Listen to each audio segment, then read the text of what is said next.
여러분 안녕하십니까, 진성호입니다. 역대 대통령들은 차기 주자에 신경을 썼습니다. 특히 임기가 끝날 때쯤 되면 내 뒤에 누가 대통령이 될까, 이거 최대 관심사입니다. 본인의 운명이 달려있기 때문입니다. 자, 과거 노태우 전 대통령 YS와 3당 합당을 했습니다.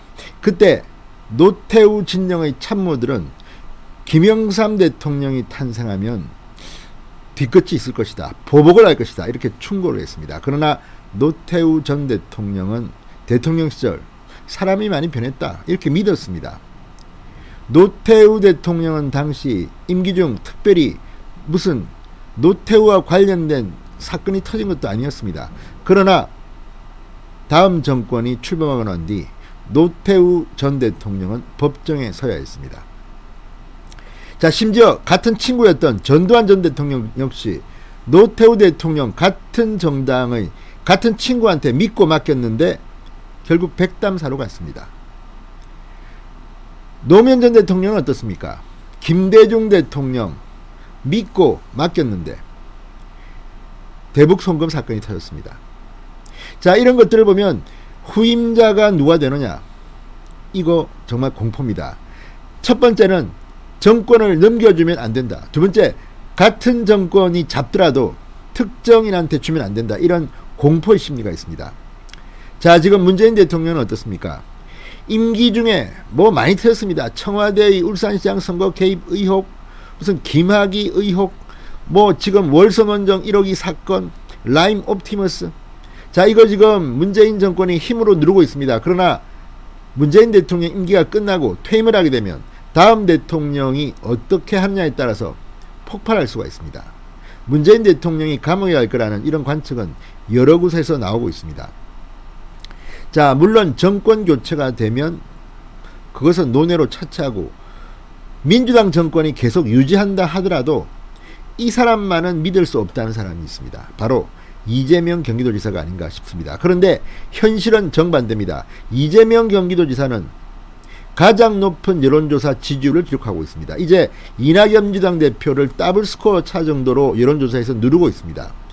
그러면서 시간은 째깍째깍 흘러가고 문재인 대통령은 잠 못 이루는 밤이 길어지고 있다, 이런 관측들이 나옵니다. 자, 진중권 전 동양대 교수가 이재명 지사를 평하면서 친문을 쓸어버릴 수 있는 사람이다, 이렇게 표현했습니다. 자, 어제 김창균 조선일보 논설주간이 칼럼에서 문재인의 잠 못 이루는 밤을 썼습니다. 바로 이재명 때문입니다.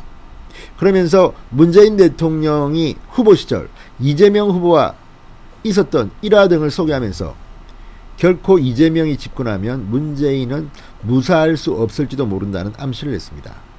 자, 그래서인지 지금 민주당 내에서는 선거를 앞두고, 대통령 선거를 앞두고 이재명을 찍어내고 제3의 후보를 옹립하려는 움직임이 나타나고 있습니다. 정치는 싸움입니다. 힘이 센 사람이 먹게 되어 있습니다. 친문진영은 그만큼 공포감을 느끼고 있습니다. 자, 앞으로 어떤 일이 벌어질까요? 진성호의 직설 시작합니다. 방송에 앞서 아직 진성호 방송의 구독자가 아니신 분들은 붉은색 구독 버튼 눌러주십시오. 더 좋은 방송으로 보답하겠습니다. 자, 이 모든 것들은 사실관계 뭐 이런 것들로 하는 게 아닙니다. 그동안 있었던 권력의 속성, 그리고 그 전과들로 보는 겁니다. 자, 이명박 전 대통령, 박근혜 전 대통령은 정치적 라이벌이었습니다. 그럼에도 불구하고 이명박 전 대통령은 박근혜 전 대통령이 집권하기를 바랬습니다. 왜? 다른 민주당 정권이 들었으면 보복이 있을 거라는 것을 알았기 때문입니다. 문재인 대통령은 차차기 대통령이 되었음에도 이명박 대통령에게 보복을 했다는 그런 평가를 듣고 있습니다. 그렇다면 이재명 경기도지사가 대통령이 되면 문재인 대통령을 놔둘까요? 여기에 대해서 진중권 씨가 이렇게 말했습니다. 이재명 경기도지사는 지지율은 높지만 그에 비해 위상이 안전하지 않은 것 같아 여권이 이재명 지사를 견제하는 수준을 넘어 왕따시키고 배제하려는 움직임을 보이고 있다. 바로 문재인의 잠 못 이루는 밤 때문이 아닌가 추측됩니다. 자, 진중권 씨는 25일 시사저널 TV 시사 끝장과의 인터뷰에서 최근 친문 세력이 이재명에게 잇따른 견제구를 날리는 것에 대한 평가를 내놓았습니다. 이재명 지사는 언제든지 친문을 물갈이할 수 있는 사람이다. 그렇기에 여권은 이 지사에게 공포감을 느낄 것이다. 이렇게 진단했습니다. 자, 여권이 이재명 지사를 괴롭혔던 전적이 있기에 이 지사의 지지율이 오를수록 긴장할 수밖에 없다. 친문적자 김경수의 대법원 판결에 기대를 거는 한편 이 지사 왕따 움직임을 가속화시키고 있다. 이렇게 분석했습니다.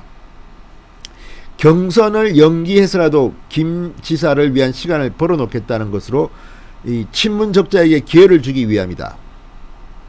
여당 일부에서 지금 경선 연기론이 나오고 있습니다. 자, 대통령 선거 6개월 전까지 민주당의 대통령 후보를 뽑는 것을 몇 달 미루자는 겁니다. 그렇게 되면 다른 사람에게도 기회가 있겠죠. 지금 이낙연 대표는 시간이 흐를수록 점점 지지율이 폭락하고 있습니다. 그러자 이낙연으로는 안 되겠다. 다른 친문 적자를 구하자. 지금 뭐 송영길, 이광재, 임종석 뭐 이름들이 나옵니다. 물론 이들이 할지 심지어 유시민 이야기까지 나옵니다. 친문 진영은 간단한 사람들이 아닙니다. 무지막지하게 이재명을 박해할지도 모릅니다. 그리고 그들이 원하는 후보를 내세워야겠죠. 그래야 문재인의 퇴임 후가 안전하다고 판단할 수 있습니다. 뿐만 아니라 친문 세력 역시 이재명 대통령이 되면 우리도 찍어낼지 모른다. 이런 공포감이 분명히 있는 것으로 보입니다. 자, 이재명 지사 과연 어떻게 될까요?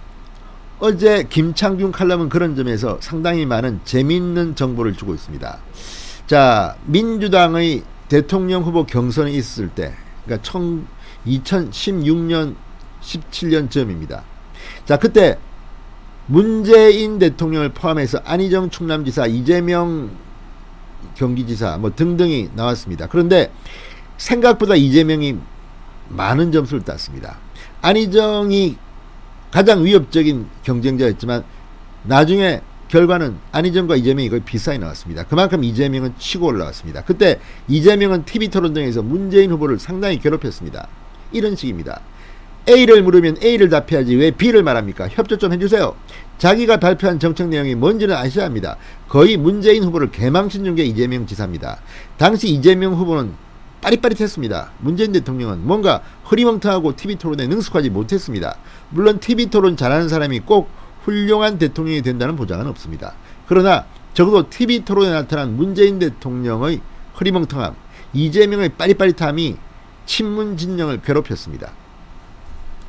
자, 당시 문재인 후보는 얼굴이 빨갛게 달아올랐습니다. 이재명은 따발총처럼 쏘아붙였습니다.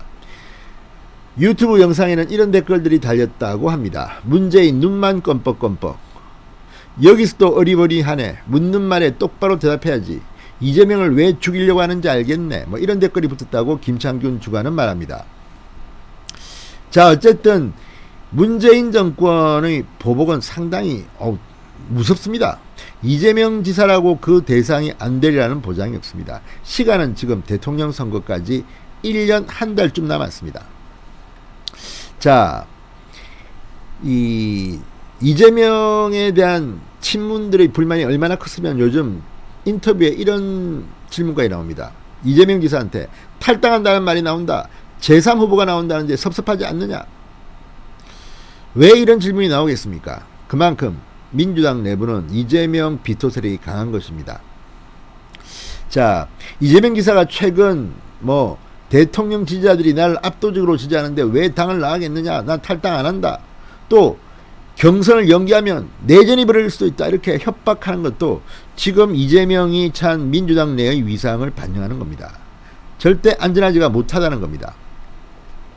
자, 문재인 대통령과 관련된 상당히 많은 혐의들, 이미 문재인 대통령은 여러 차례 고발도 당했습니다. 이런 것들이 임기 후 안전하게 보호해줄 사람이 필요한데 이재명이 과연 그럴까? 퀘스천 마크입니다. 자, 지금 현재 이재명은 문재인 대통령에 대해서 호의적입니다. 그렇지만 속으로 어떨지는 아무도 모릅니다. 일단 경선을 통과해서 본격적인 민주당 후보가 되면 문재인 대통령을 바로 치받을 것으로 보입니다. 그만큼 문재인 대통령에게는 문제가 많기 때문입니다. 자, 노태우와 김영삼 모델을 문재인과 이재명 모델에 집어넣는 사람들은 이런 말을 합니다. 김창균 논설 주관은 속내를 알 수 없는 선임자와 성격 팔팔한 후임자. 속내를 알 수 없는 선임자는 문재인입니다. 성격 팔팔한 후임자는 이재명입니다. 속내를 알 수 없는 선임자는 과거에는 노태우였고 성격 팔팔한 후임자는 김영삼이었습니다. 김영삼은 무서운 사람입니다. 이재명 역시 제가 볼 때는 무서운 인물입니다. 지금은 발톱을 감추고 있습니다.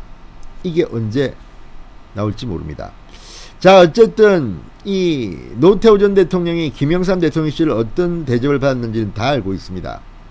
자, 뭐 비자금 혐의, 뭐 12.12 등으로 17년형을 선고받습니다. 자, 문재인 대통령은 지금 어떨까요? 1년 1개월 정도 뒤에 있을 선거를 앞두고 지금 반을 발성일지 모릅니다. 요즘 문재인 대통령을 보면 본인이 뭔가를 결정하는 게 아니라 누군가 뒤에 제2의 그룹이 있는 듯한 그런 인상도 받습니다. 이게 다 차기 대통령에 대한 걱정이 아닐까 이런 생각도 듭니다. 자, 김창균 주관은 이런 진단을 내놓습니다. 권력 비리를 캐려는 검찰을 찍어 누르는 윤석열 이 탄압, 이 문제는 단순한 1차방 정식이다. 그런데 이재명은 그렇게 간단치가 않다. 윤석열보다 오히려 문재인 대통령이 겁을 내는 상대는 이재명일지도 모른다. 미덥지 않은 차기 선두주자를 방치할 것인가? 아니면 위험을 무릅쓰고 교체할 것인가? 야, 이거는 정말 그렇죠. 김창균 주관은 이렇게 끝을 맺습니다. 문 대통령은 요즘 이재명 차기 정말 괜찮을까를 고민하며 잠 못 이루는 밤을 맞고 있을 것이다. 그만큼 본인이 어떤 일을 했는지를 잘 알고 있기 때문 아닐까요? 아무튼 시간이 흐를수록 시간은 이재명 편입니다. 그 전에 이재명을 제거할지도 모릅니다. 아무튼 그렇게 된다면 야권으로서는 반가울 수도 있습니다. 진성호의 직설이었습니다. 여러분 감사합니다.